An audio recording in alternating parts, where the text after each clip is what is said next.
I appreciate it. Well, your introduction, that was pretty intense. Thank you.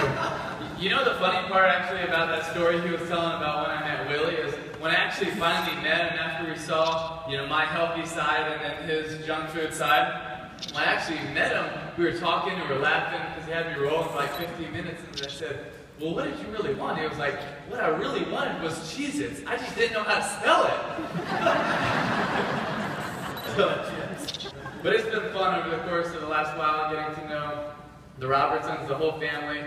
They've been awesome. They've had such an impact on so many people, and I'm sure so many people in this room, and it's an honor to be able to have this opportunity to hang with you tonight. Thanks, Tim. Look, it really means a lot. You know that we've said that many times that you're here tonight, and coming for free because you love God, you love people, you love kids. So I really appreciate it. I do. Yes, his phone's going off. Love it. TV show. Well, we're off. We're not filming this. That's actually live, though. It's really happening. It's on stage. It's the TV show. People are trying to call me there. All right, look, we got to get to what everybody's thinking. And I want to get this question out of the way first. It's kind of the elephant in the room. Sure. When is the last time that you shaved? I don't know, a few days ago. I mean, I was so inspired that I figured, you know, I would just let it go for a little while, so I'd come here and, you know, just try to honor you a tiny bit. So y'all know the real story. I wanted to be a part, you know, of Tim's team. And so he said, look, I got the perfect job for you. It's like, awesome, man. Beard consultant. So that's what I do, because I'm thinking, look, man, it's obviously that you've been doing a little working out. And, you know, I always looked at it, some people work out, some people grow beards. Nobody's going to love either one of us. Just wanted to know. All right, now let's be serious. Steel cage match in one corner. We have a Bengal tiger. In the other corner, we have a gator. Who wins this match? I actually almost went to LSU. I was very close with Jimbo Fisher and Les Miles. You see how I did that, though? I didn't actually answer the question as politically correct. Yeah, I was very close. I actually, besides playing at the Swamp, my favorite stadium, high school, college, or pro, is Death Valley. It's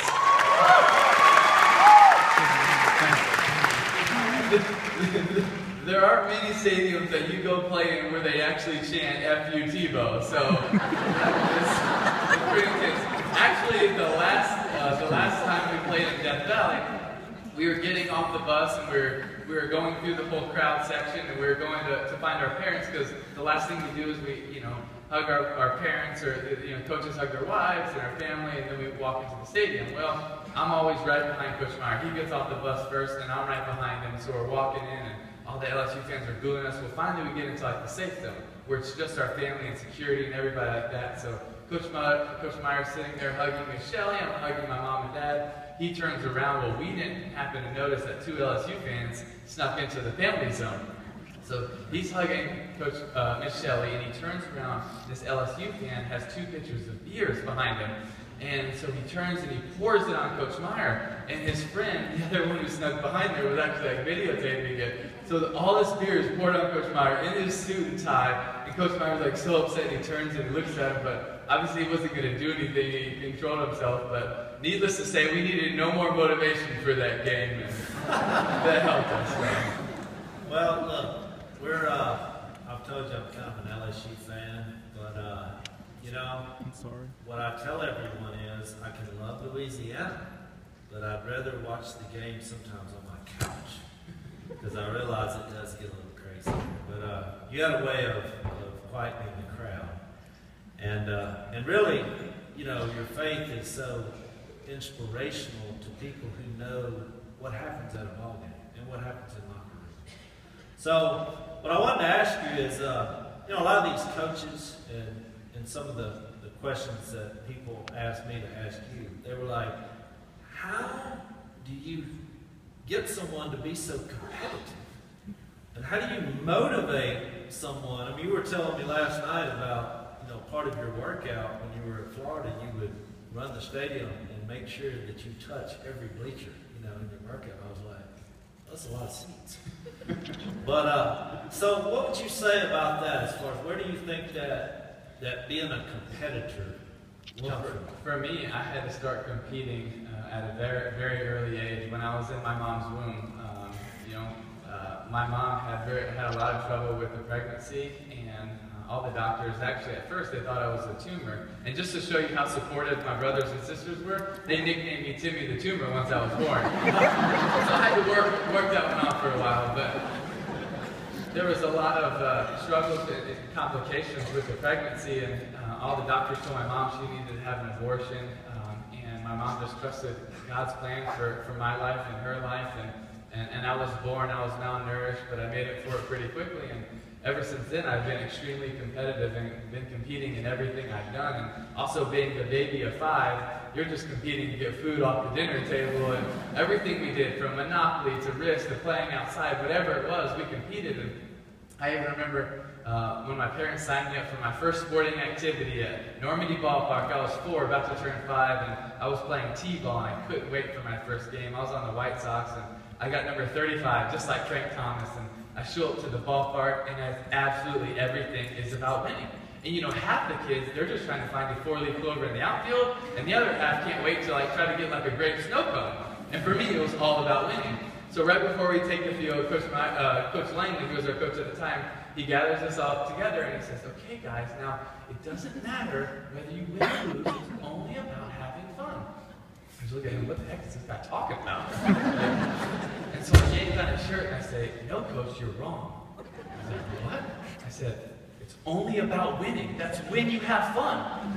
And so he looks at me like a little kid, you're in trouble, just stay right here. And so I'm like, oh man. So he walks over to the first base dugout and says, Mr. Tebow, my dad's sitting at bleachers, says, will you come down here? So my dad walks down there, and my dad's like, what's up, coach? He's like, I think we have a problem with your son. My dad's like, oh, really? What happened? He's like, he's overly competitive. My dad's like, it's okay, coach, I'll go talk to him. So I'm like, oh man, am I in trouble? My dad's walking around, I'm standing right on first base, and he's walking around, and my dad walks over and leans down, and he said, Timmy, it's okay. He just doesn't understand. So for me, I grew up in a competitive household, and actually that first inning I played first base. But we didn't have a lot of guys on the team that could catch, so they moved me to the middle of the field. You're not really a pitcher, but you're in that little middle thing, and wherever the ball's hit, I'll run and go get it and throw it to first. Well, the first few times, first baseman didn't catch it. So I said, okay, well, I got to figure out a way to win, so I'd go get the ball, and I'd run and tag the guy before you get to first. Just whatever you got to do to win. So after we finished that inning, Coach Langley brings our team together, and he's trying to be real positive. He says, Timmy, well, that's a really good job, but you got to throw the ball first. I said, why? He can't catch! And so the entire process was really hard for me to learn how to be a team player. And obviously the last thing we would do on Saturday is play a baseball game. The first thing we would do on Sunday is go to church. The first thing I would want to do at church was tell everybody how I did. And I was blessed at a young age to be pretty decent in T-ball. Like, who cares about T-ball, but obviously I did at the time. And I would want to tell everybody, hey, guess what? I went 2 for 2. I went 3 for 3. And I would want to tell everybody. And at a very young age, I was a terrible bragger. So after that first week of playing T-ball, my parents started a rule for me that before I would play another game, I would have to memorize the scripture verse on humility, on how pride goes before destruction, a haughty spirit before stumbling, or God gives grace to the humble, but is opposed to the proud, and on and on and on. Every week before I play a game, I had to memorize the scripture verse on humility. At the time, I didn't really understand why, and later on down the road, it actually sunk in a little bit, and I'm still working on it to this day, but that just gives you a little bit example of how competitive our family was.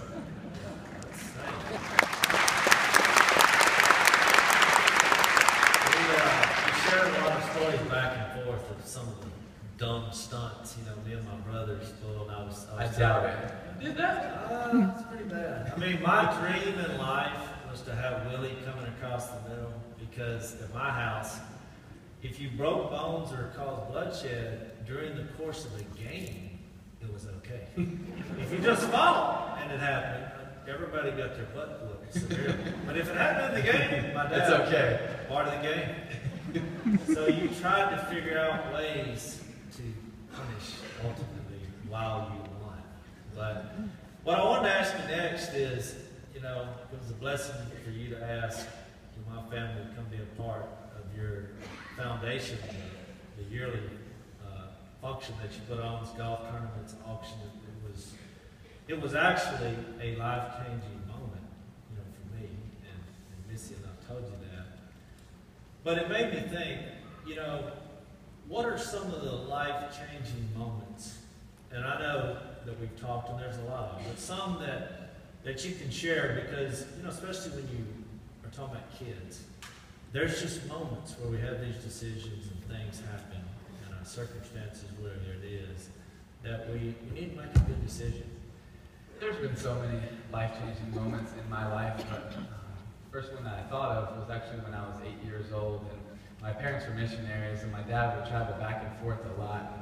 At this trip, he was gone for 5 weeks, and my dad was flying back into the country, and so me and my two brothers go with my mom to pick him up from the airport. We can't wait to see my dad. We love and miss my dad, and so we meet him at the airport. We give him huge hugs. We're so excited, and we're leaving. We're on our way home, and my dad pulls off one exit early into a Blockbuster, back when there were Blockbusters, and he goes in and he rents a VHS back when there were VHSs, and he comes back into the car, and we're like, Dad, what'd you get? And he's like, I'll tell you when you get home. And so we drive home, and he sits me and my two brothers down on the couch, and obviously I'm sitting closest to the TV and closest to Dad. And Dad stands up, and he's standing right in front of the TV, and you know, my mom, she has no idea what's going on. She's just like, oh, Bob, what did you get him? And so my dad stands up, and he kind of shocked us, and he just said, guys, I love you so much, and I'm so proud of you. And I know you all have goals and dreams, and you're all ambitious. He said, it's my goal and dream as a dad to give you all an advantage, to give you an edge, to make you different than everybody else. He said, when you watch this movie, if you love whatever it is that you want to do in your life, as much as the man in this movie loves what he does, you'll have an edge. You'll be different. If you're passionate, like the man in this movie is passionate, you'll be different. And if you're willing to sacrifice, like the man in this movie is willing to sacrifice, I guarantee you'll have an edge.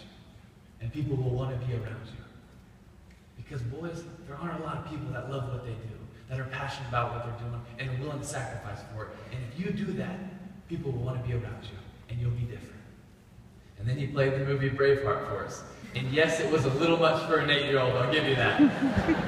But it was my favorite movie, and it had such an impact on my life, and I probably watched it 50 times. And it wasn't just that one night of my dad telling me that or watching the movie, but those other nights when he dropped me off at the ballpark, or he'd pick me up from the game, and he'd say, Timmy, you really love what you're doing?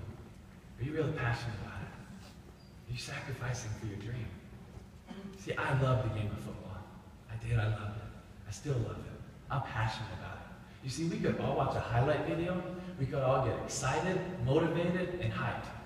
But you know what happens when I get hit by a 300-pound lineman? I am no longer excited, motivated, or hyped. But I'm still passionate.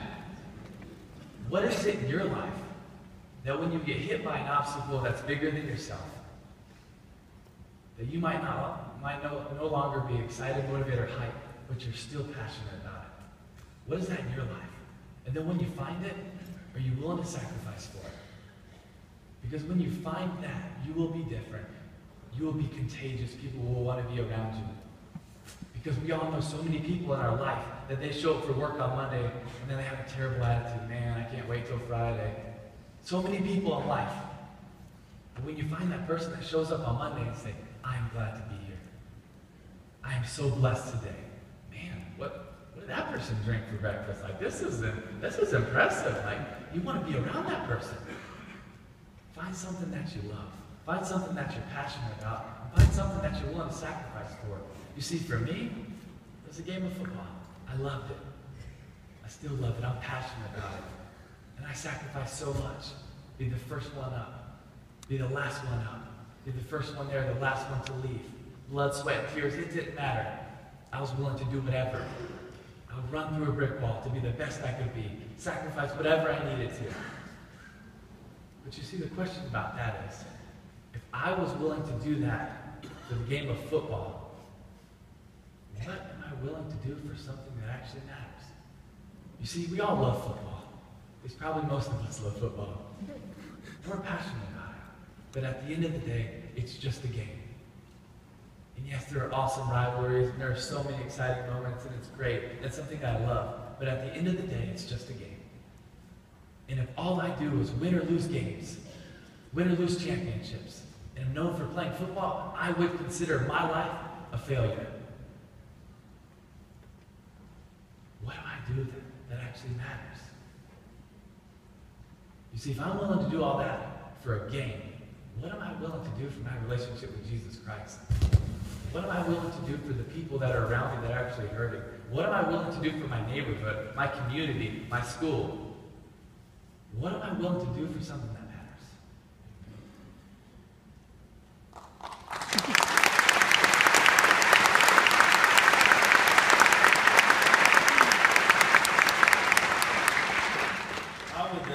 I would say that probably in our generation, I mean, you've been, not to be negative, but one of the most persecuted Christian athletes of our time. And just overall, you know, in the celebrity world, you're constantly persecuted for your faith. Probably the most till my dad came along.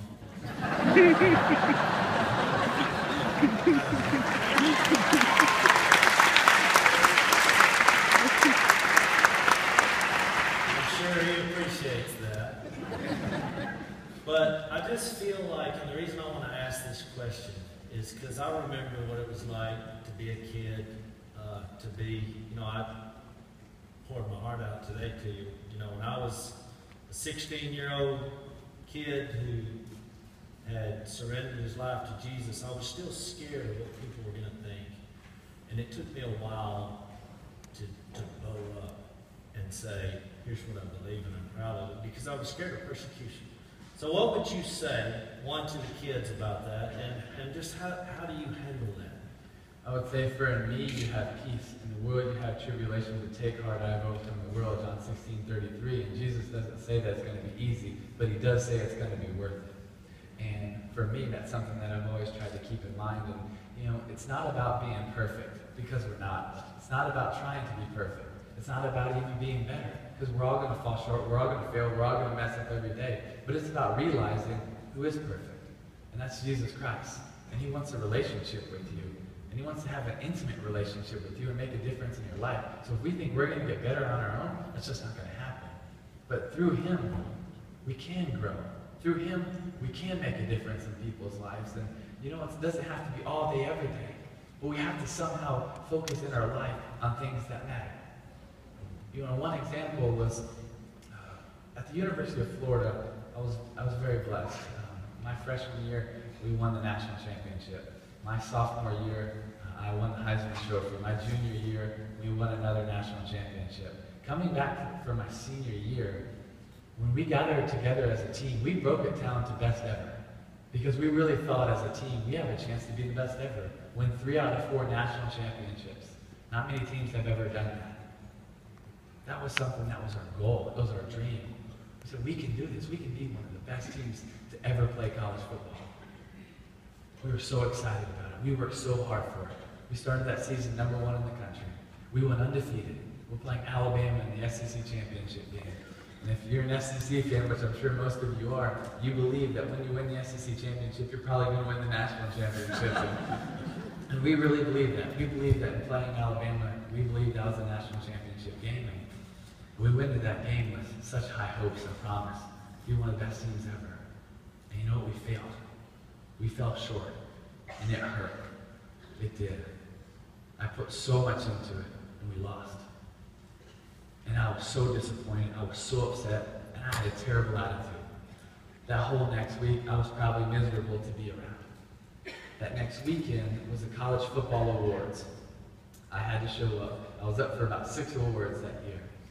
And we're sitting at this banquet the night before these awards, and they're doing all this stuff with Texas versus Alabama, and I have to watch it right in front of me. And I'm so frustrated because I know we should have been in that game. We were so close to being one of the best teams ever, and we fell just a little bit short. I was devastated. I was so disappointed. I was so hurt, and I was so mad. This waitress comes over, and she says, "Hey, Mr. Tebow, there is this girl named Kelly. Her and her family drove from Virginia to see you. Is there any chance that you could see her? And I said, absolutely, bring her in. You see, before that waitress came over to me, everything was about me. It was about what I could have had, how I could have represented myself, the legacy I could have had. It was all about me. You know, isn't that a lot of us? Most of the time, life becomes all about us. But at that moment when she asked about Kelly, everything changed. They said, we're full in here. Will you go out and see her? I said, yeah, I'll go out and see her. And so I went out and I saw Kelly and her family. Her name's Kelly Fawn. I'm still friends with her to this day. I actually just texted her yesterday. And I hugged her and I got to encourage her. And this is a girl that has gone through more disabilities and more obstacles and more adversity than I could ever think about my entire life. And yet she was the one that was encouraging me. And that was giving me the right perspective. And just hanging out with her family and her sister and her mom and dad, God put it on my heart, ask her to be your date tomorrow night down the red carpet for the awards. And so I said, Kelly, will you be my date? And she said yes. And the next day, my uncle took her out to get her a nice dress. And so there we go, walking down the red carpet, having the best night. And you know what? My perspective was awesome the entire night. Because it was about Kelly. That night was about Kelly. It wasn't about me.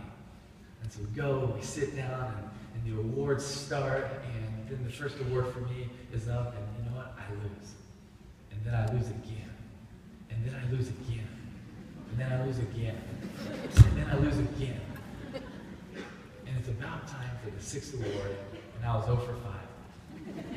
And what was my whole perspective going into the night was all about Kelly. But then when the award started, it turned to being all about me. And I was mad again. And I was frustrated. I was so disappointed. I felt like I let everybody around me down. But you know what I lost perspective of? Tonight wasn't about me. And my mom leaned over and said, Timmy, it's all right. You already won the award tonight. You just don't get to receive your prize till heaven. You know what? It put everything back into perspective for me. Because it wasn't about me going up and receiving a prize for being a football player. It was about what I could do to put a smile on her face, make a difference in her life.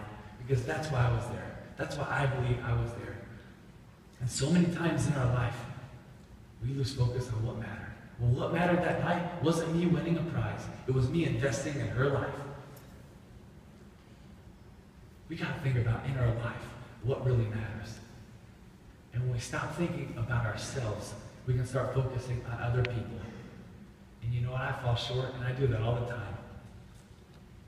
But when we focus on Jesus and what he did for us, then we can focus on the people around us and what they're doing for us and how we can love them, how we can care about them, how we can make a difference in their life.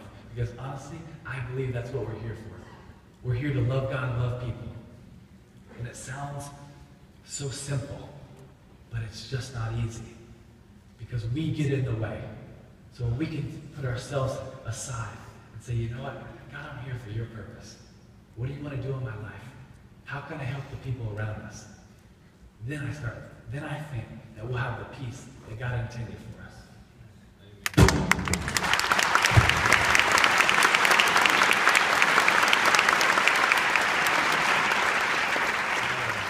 Really inspiring last night. I remember you said something about, because we were talking about my dad, we were talking about some of the really rotten things that people have done, in your life, and you were like, hey, well, I get it, so must be doing something right.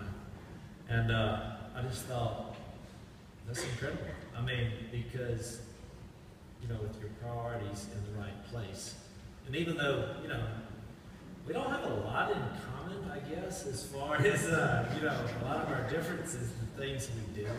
But then I got to thinking, our faith is number one. Our family is our second priority. And I guess for me it's Dubs. For you it's Gators.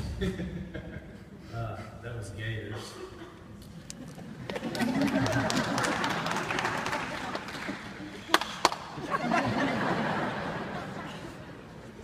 But we've started a journey that we want to represent Christ.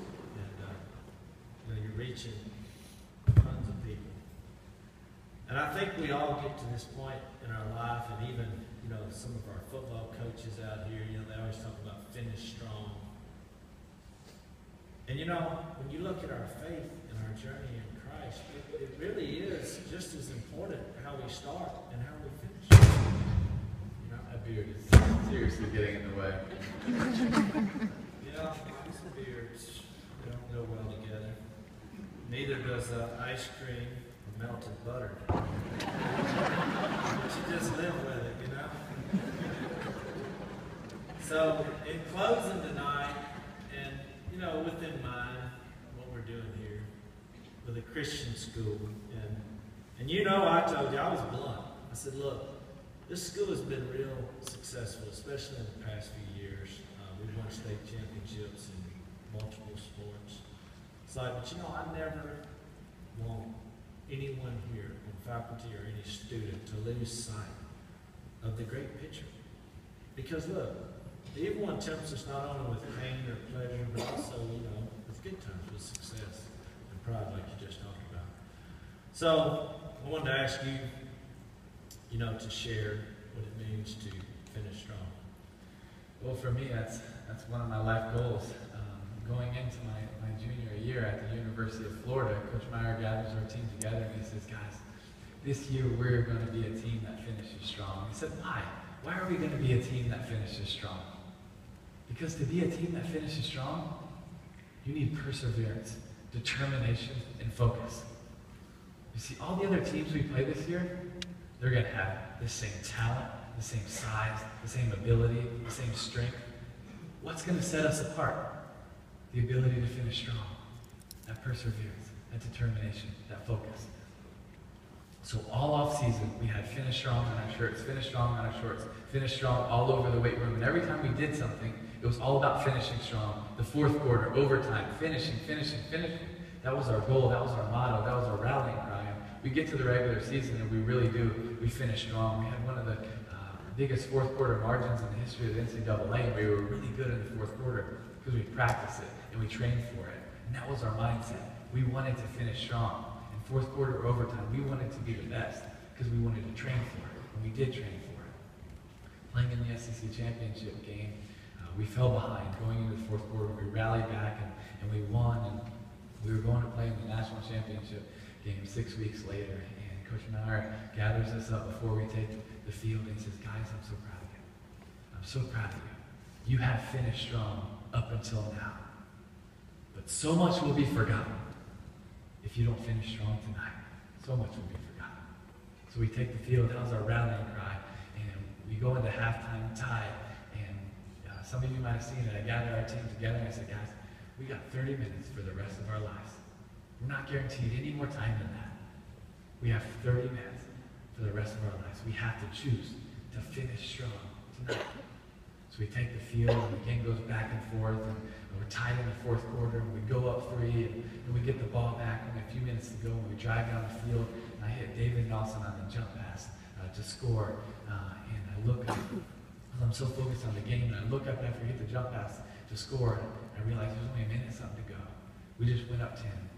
We just won the national championship. It's a surreal moment, something you work for since you're 4 or 5 years old. It's a dream come true.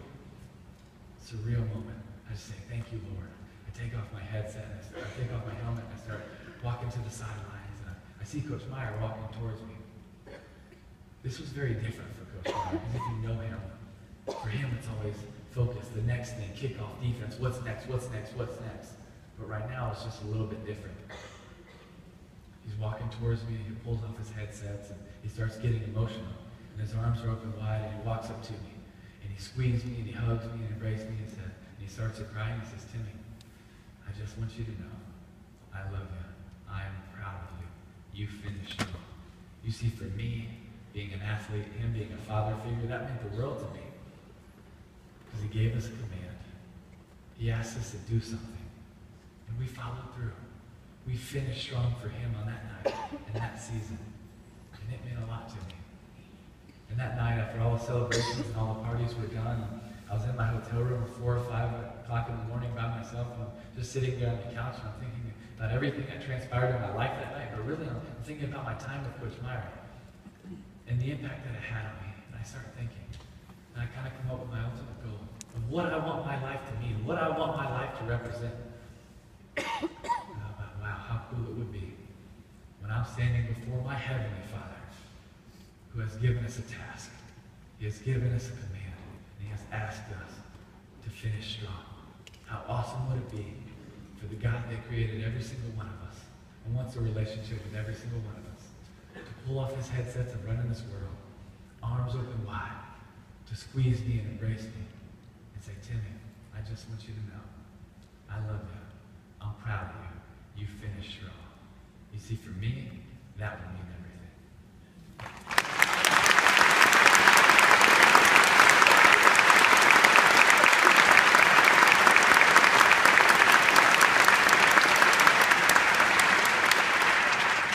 I want to thank you again for allowing us in and you spending your money and to a good cause. But look, you know, most of what we talked about tonight and when we got our plan together, Tim was like, you know, I'm all heart. I'm real. Which I was glad he said that because I was like, well, that's kind of my approach to this thing. And the reason I say that is this is not something we do just to do. You know, we really believe that Jesus Christ is Lord. And so we know that you focus your eyes on Him, and everything in your life will improve. It'll give you value, it will give you purpose, and it will give you hope for a future in heaven. Tim, I want to thank you not only for being a friend, being a friend and a brother, but for not being ashamed to call Jesus Christ your Lord. Thanks for doing that.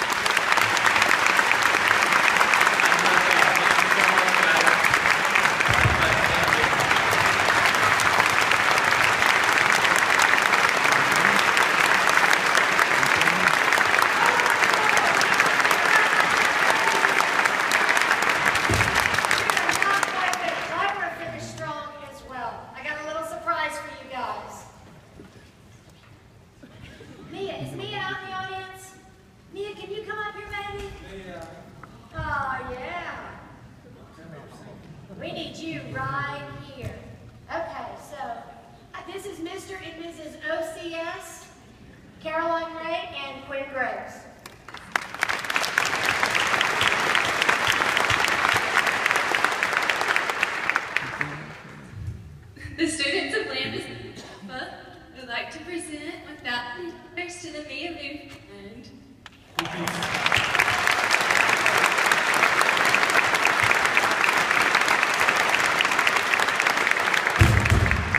Also, the students of Landis and McCappell would like to present a $1,000 check to the Tebow Cure Hospital.